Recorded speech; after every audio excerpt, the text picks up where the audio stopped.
Assalamualaikum warahmatullahi wabarakatuh. Perkenalkan, nama saya Triana Salsabila dengan NIM A25122010, Program Studi Pendidikan Kimia kelas B. Video ini dibuat untuk memenuhi tugas mata kuliah kimia fisik. Pada video kali ini, saya akan menjelaskan materi dan contoh soal mengenai kesetimbangan kimia. Kesetimbangan kimia menyatakan bahwa laju reaksi ke arah produk sama dengan laju reaksi ke arah reaktan, serta konsentrasi reaktan dan produk tidak berubah-ubah. Nah, untuk lebih jelas dan lebih paham, kesetimbangan kimia itu mempunyai ciri-ciri sebagai berikut, yaitu reaksi kesetimbangan itu disebut juga dengan reaksi reversibel, atau reaksi dua arah, atau reaksi dapat balik, yaitu suatu reaksi di mana zat-zat ruas kanan atau hasil reaksi dapat bereaksi kembali membentuk zat-zat di ruas kiri atau pereaksi.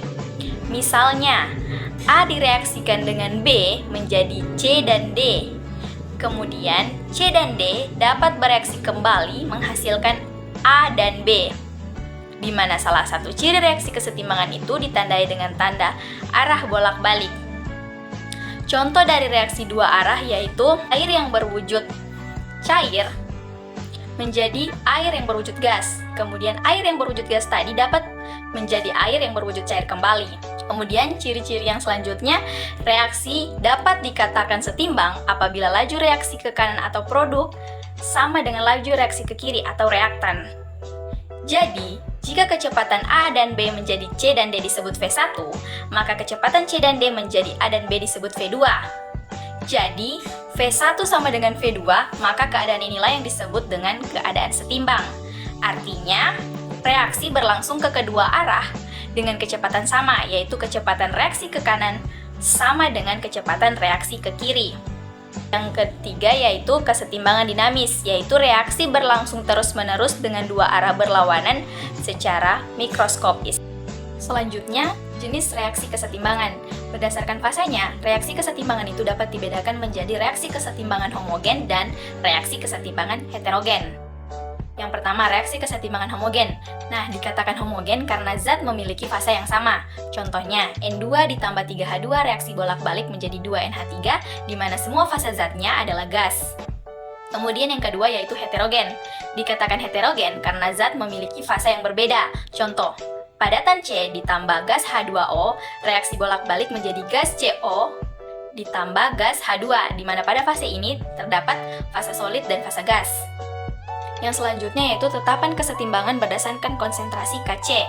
Tetapan kesetimbangan berdasarkan konsentrasi menunjukkan perbandingan hasil kali konsentrasi produk terhadap hasil kali konsentrasi reaktan, kemudian masing-masing dipangkatkan dengan koefisiennya.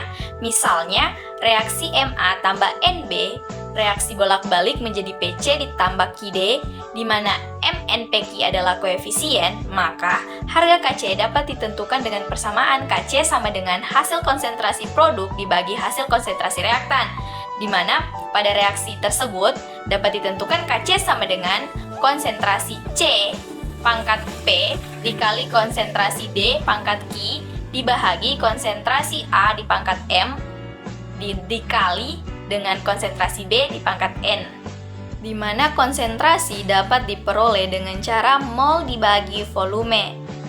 Nah, kemudian kita perlu ingat bahwa pada tetapan kesetimbangan berdasarkan konsentrasi atau Kc itu yang berlaku hanya untuk fase gas atau larutan. Misalnya, untuk reaksi 2SO3 ditambah O2, reaksi bolak-balik SO3, di mana pada reaksi ini semua fasanya adalah gas. Maka rumus konsentrasi Kc sama dengan konsentrasi SO3 pangkat 1 dibagi konsentrasi SO3 pangkat 2, karena koefisiennya adalah 2, kemudian dikali konsentrasi O2 pangkat 1. Kemudian untuk reaksi CaCO3, reaksi bolak-balik CaO tambah CO2. Jika diperhatikan, pada reaksi ini fasanya berbeda, yaitu solid dan gas. Jadi yang kita masukkan ke dalam rumus hanya yang berfasa gas saja, maka Kc sama dengan konsentrasi CO2 di pangkat 1. Selanjutnya yaitu derajat disosiasi. Pada materi ini ada yang disebut dengan kesetimbangan disosiasi, yaitu reaksi kesetimbangan dalam sistem tertutup yang melibatkan terurainya suatu zat menjadi zat-zat yang lebih sederhana. Nah, kemudian derajat disosiasi yaitu perbandingan banyaknya mol zat yang terdisosiasi atau terurai dengan mol zat mula-mula, di mana derajat disosiasi ini dilambangkan dengan alfa, dengan persamaan yaitu alfa sama dengan mol terurai dibahagi mol mula-mula. Jadi, dari nilai derajat disosiasi ini kita bisa tahu banyaknya zat yang bereaksi atau terurai. Kita masuk di contoh soal. Nah, sebanyak 2 mol PCl5 dimasukkan ke dalam wadah 2 liter dan dipanasi pada suhu 250 derajat Celcius untuk mencapai keadaan setimbang. Ketika 60% PCl5 terurai menjadi PCl3 dan Cl2, nilai tetapan kesetimbangan Kc untuk reaksi PCl5 reaksi bolak-balik PCl3 ditambah Cl2 adalah. Nah, untuk menyelesaikan soal ini, langkah pertama kita tuliskan kembali reaksinya dan dipastikan bahwa reaksi ini sudah setara dan fasanya gas atau larutan. Jika kita perhatikan, pada soal ini semua fasa zatnya adalah gas. Setelah itu, kita buatkan tabel mula-mula bereaksi dan setimbangnya, di mana pada soal sudah diketahui bahwa mol mula-mula PCl5 itu adalah 2 mol, sementara PCl3 dan Cl2 itu 0 karena belum terurai. Kemudian pada soal itu tertulis bahwa terurai 60% dari PCl5 mula-mula. Nah, jadi untuk menghitung mol yang bereaksi, kita dapat menggunakan rumus derajat disosiasi di mana alfa sama dengan mol zat terurai dibagi mol zat mula-mula. Karena yang ditanyakan atau yang dicari ini adalah mol PCl5 yang bereaksi, maka rumusnya itu menjadi mol PCl5 yang bereaksi sama dengan alfa dikali mol mula-mula. Kemudian kita masukkan datanya yaitu 60% dikali 2 mol, sehingga hasil yang kita dapatkan yaitu 1,2 mol. Karena semua koefisien reaksi ini sama, maka semua mol reaksinya juga sama, yaitu 1,2 mol, karena perbandingan mol itu sama dengan perbandingan koefisien. Nah, kemudian kita turunkan hasilnya, di mana pada produk ini dijumlahkan dan pada reaktan dikurangkan dengan hasil 2 mol dikurangi 1,2 mol itu hasilnya 0,8 mol, kemudian pada produk turun 1,2 mol. Setelah didapatkan hasilnya, kita harus mengubah mol menjadi konsentrasi, yaitu konsentrasi sama dengan mol dibagi volume. Karena di dalam soal yang diketahui volumenya 2 liter, jadi masing-masing mol dibagi dengan 2 liter.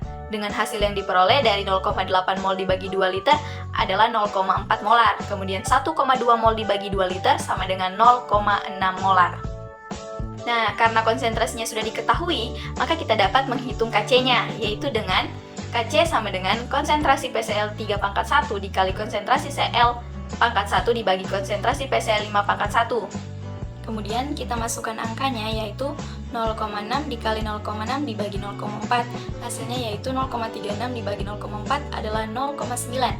Jadi, nilai Kc untuk reaksi PCl5 reaksi bolak-balik PCl3 ditambah Cl2 adalah 0,9. Yang selanjutnya yaitu tetapan kesetimbangan berdasarkan tekanan atau Kp. Jadi Kp yaitu hasil kali tekanan parsial gas-gas hasil reaksi dibagi dengan hasil kali tekanan parsial gas-gas pereaksi yang telah dipangkatkan dengan masing-masing koefisiennya. Di mana pada tetapan kesetimbangan berdasarkan tekanan atau Kp ini hanya berlaku untuk zat dengan fasa gas saja.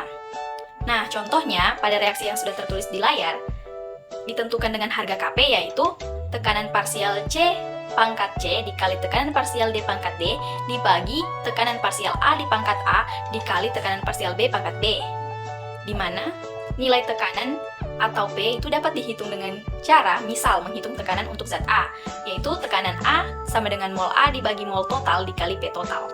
Kita masuk di contoh soal, yaitu sebanyak 7 mol gas NaCl terurai menurut reaksi 2NoCl reaksi bolak-balik 2NO ditambah Cl2 pada keadaan setimbang terdapat 6 mol gas NO dan tekanan total adalah 1 atm.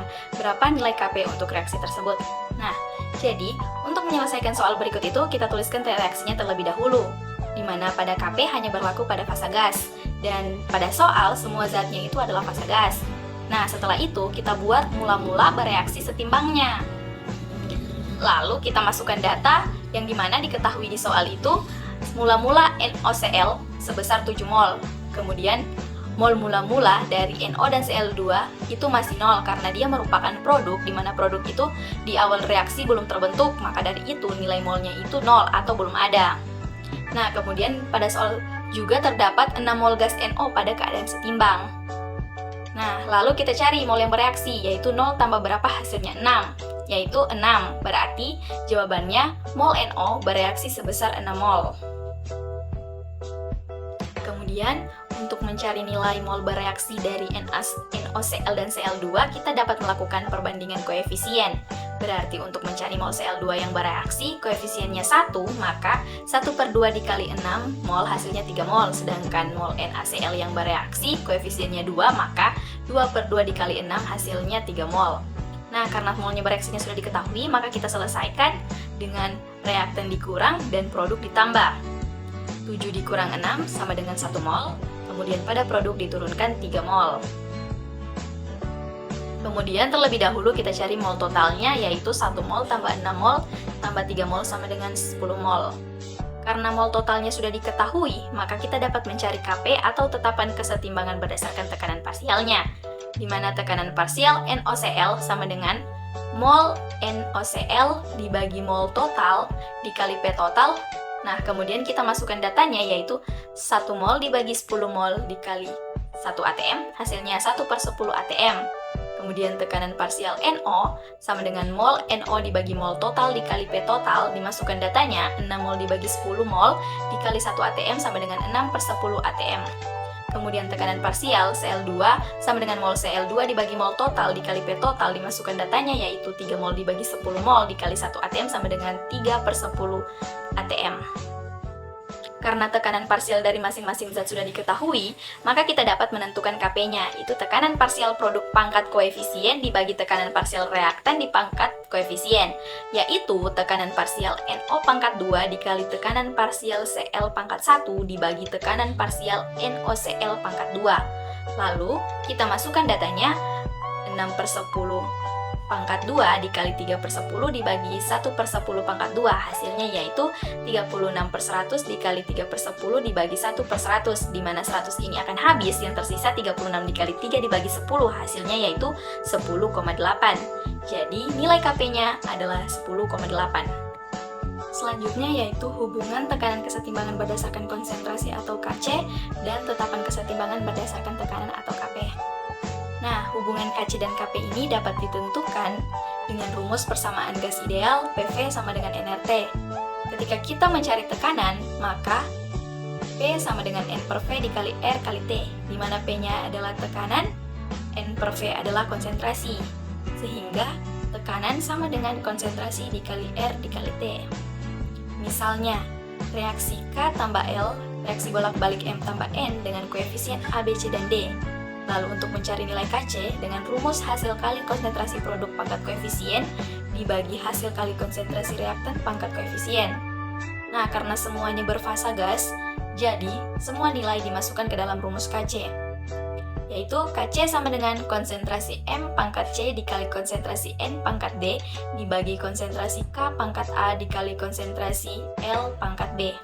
Untuk mencari nilai Kp, yaitu tekanan produk dibagi tekanan reaktan dipangkatkan masing-masing koefisiennya. Di dalam hal ini, nilai Kp sama dengan tekanan parsial M pangkat C dikali tekanan parsial N pangkat D dibagi tekanan parsial K pangkat A dikali tekanan parsial L pangkat B.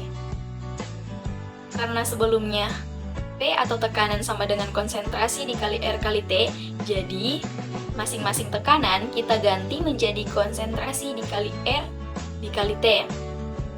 Nah, jadi tekanan berarti konsentrasi M dikali R kali T pangkat C dikali dengan konsentrasi N kali R kali T pangkat D dibagi dengan konsentrasi K dikali R dikali T pangkat A dikali dengan konsentrasi L kali R kali T pangkat B, sehingga menjadi konsentrasi M pangkat C dikali konsentrasi N pangkat D dikali R kali T pangkat C dikali R kali T pangkat D dibagi konsentrasi K pangkat A dikali konsentrasi L pangkat B dikali R dikali T pangkat A dikali R kali T pangkat D.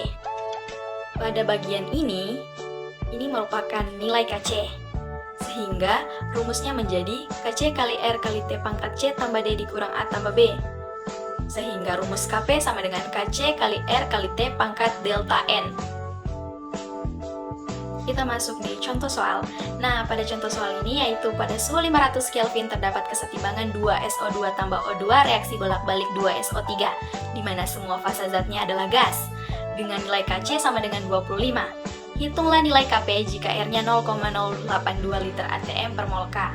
Nah, untuk menyelesaikan soal ini terlebih dahulu, pada soal itu sudah diketahui Kc-nya sama dengan 25, suhunya yaitu 500 Kelvin, R-nya yaitu 0,082 liter atm per mol K, kemudian delta N-nya itu dapat dicari dengan cara menjumlahkan koefisien produk dikurang dengan jumlah koefisien reaktan. Nah, pada produk jumlah koefisiennya itu adalah 2, dan pada reaktan jumlah koefisiennya adalah 2 tambah 1, kemudian diperoleh hasilnya yaitu -1. Karena semua nilainya sudah diketahui, maka kita dapat menggunakan rumus Kp sama dengan Kc dikali R kali T pangkat delta N.